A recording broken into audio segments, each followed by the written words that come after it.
So several years ago,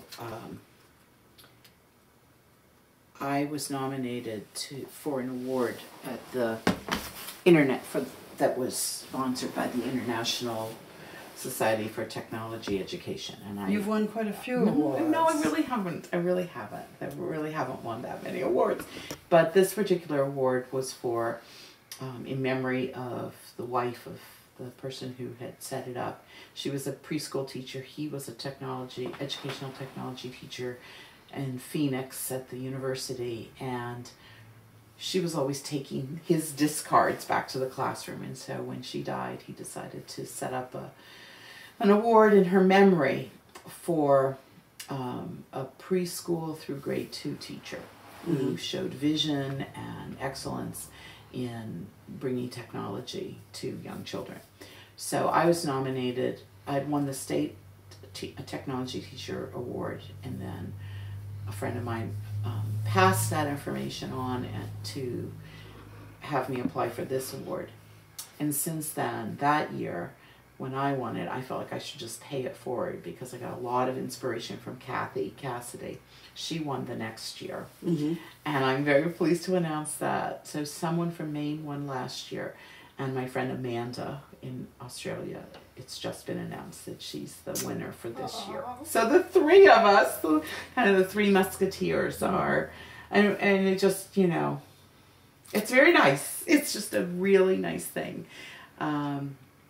It's nice to be recognized. Congratulations. But anyway, so Amanda is coming, and she and I almost feel that we kind of co-teach each other's class. Her class will ask me to Skype in with them, and of course it's usually in the evening, and she will Skype in when we did our Australian animal project. I like that. You know, her kids were teaching my kids about, you know, they had firsthand knowledge of these Australian animals. We just have this co-teaching that goes on. This is so exciting. This is very exciting. But that's the world that these children are growing up in. I'm not, it is exciting. I grew up traveling the Far East. My dad was in the Air Force, lived in a variety of different places. I really love new cultures, but I am doing it for me because it is exciting for me. But this is, if I don't do it in my classroom, then I'm denying children of something that is going to be a part of already. You know, people are doing business globally, and we have to understand how to do that. There are many things the kids need to understand when we're talking to another culture, and if you don't have the experience of knowing that, you have to also know how to represent yourself. That's why I was so excited with Skype, that your children in kindergarten are using Skype. And you saw some of the video. They're very comfortable in doing that. They're very, very comfortable in doing that. I talked to some other classrooms, like, we don't just use Skype just to say, okay, well, now we can tick off another country we've talked to. You know, it's kind of like, you know, climbing the peaks or something. We really use it to create meaning and for a purpose. Yes. And whether it's comparing the weather someplace or the geography or the animals but it is purposeful learning. And John Dewey always is often quoted with, if we teach today like we taught yesterday, we're denying people of tomorrow. And I think that it's important to start young. This is the beginning of school, and families are not necessarily exposing kids to that. When I looked at your Happy Thanksgiving video, I looked at it, I think, 6 times, because I was just so amazed. The animation? Yes, at what you did.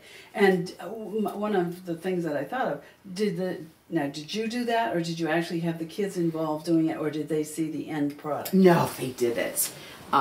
We used a program called Animation-ish, and I was able to get a free copy of that because of a project that we worked in for Rock Our World. Each of the kids that's their hand. They trace their hand, and we have a interactive whiteboard so that they can. It's like a big computer screen, so they went up and they used the pen. The program was projected onto the screen, and then that became the touch screen.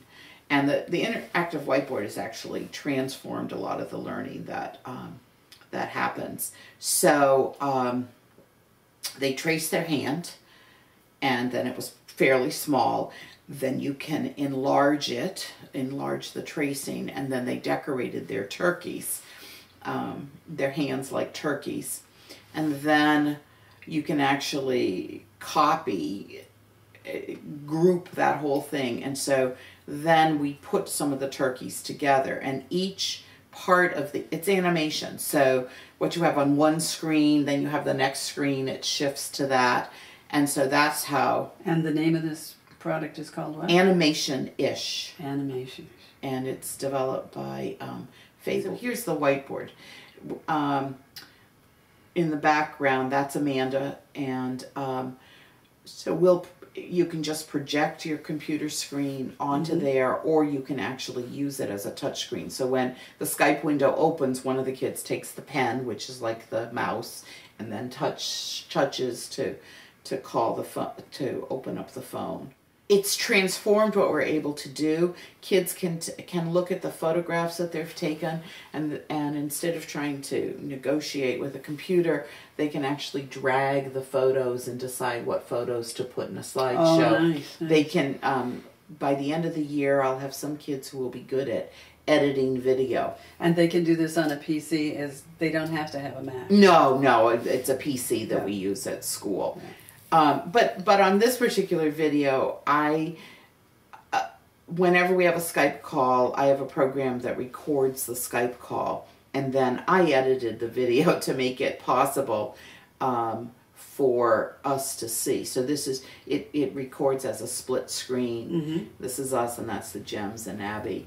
And then I edited that. The kids, that would be unfair to think that the kids... So, like, whether they know it or not, they're getting an education, and they're getting a whole world opened up to them of possibilities.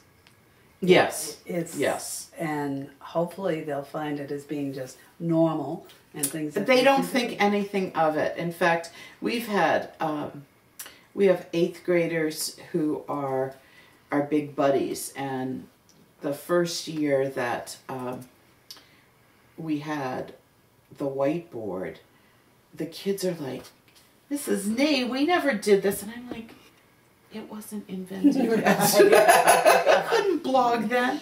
Right. No, we didn't blog. It wasn't invented. But we had 2 computers. The first year that kindergarten opened in Deerfield, it was part of the state initiative to get kindergartens going. And so we had 2 computers in the classroom. We may have had internet access. I am not positive. I don't think we did. And we used software. But we used software that was problem-solving software. It was not game. We have little netbooks in the room. We use that's the original iPod that I used. Clocks from our classroom that show the time zone in other places. We use DSIs. Now, I only use the DSI as like gaming. What do they have educational programs we for have those? We were using a program called Nintendogs. So kids are taking care. It's a simulation, like taking care of a dog, taking care of an animal, and thinking about what you need, and also trying to how to spend money. What are you going to buy? What are you going to earn? How are you going to earn that money? It's amazing. They're learning this in kindergarten. We also are using something called PictoChat, where they can chat back and forth between on our network back and forth, and they were using drawing math programs for their friends. So they might do 2 + 4, and then they would send that, and then everybody else would have to show how to solve that. They were spelling words, they were writing notes to each other. So that's what we were using. That is my job. And my job is to do the best that I can for the learners in my classroom. And to put any other learners that learn from you? Yeah. And you know, that it's not being the best in the world, it's being the best for the world. And that's what I think I would do that no matter what my job was, that I would try to be. Is that one of your quotes? Not being the That's best? not original. That's Oh, not that's original. very- No, that's it very comes good. from a guy whose name is DeWitt Jones. He actually he's a National Geographic illustrator, Oh. photographer, and he has a Mhm. program called Celebrate What's Right with the World. Nice. And that's one of the tenets, that we don't have to be the best in the world, but we just have to be the best for the world. And one other thing that he says is that you go to the edge, but don't go to somebody else's edge. Go to your edge. Right. And so that's what I try to do. I'm always trying to find that edge that's mine, that's not yours, Right. and it's going to be different for everybody. But to try to go to the edge and just keep pushing it. Thank you. Thank you. Okay. Thank you.